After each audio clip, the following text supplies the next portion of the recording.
ভারতে স্বর্গের ঝর্ণা। হ্যাঁ, ভারতেই রয়েছে স্বর্গের ঝর্ণা। আর এই ঝর্ণার এক ফোঁটা জলও আপনার উপর পড়বে না যদি আপনি পাপী হয়ে থাকেন। কিন্তু কোথায় রয়েছে এমন ঝর্ণা?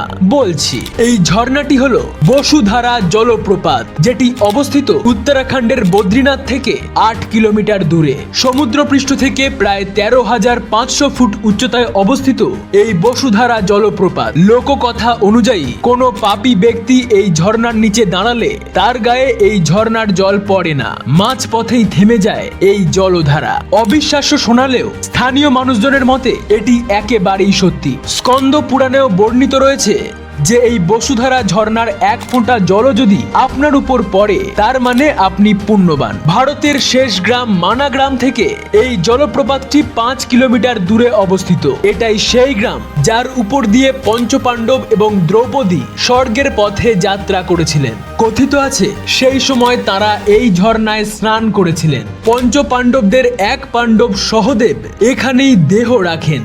অর্জুন তাঁর বিখ্যাত ধনুক গান্ডীব এখানেই ত্যাগ করেছিলেন। এই জলের মধ্যে রয়েছে নানা ভেষজ গুণ যা নাকি সারিয়ে তোলে বহু জটিল রোগ, এমনই মত প্রচলিত রয়েছে।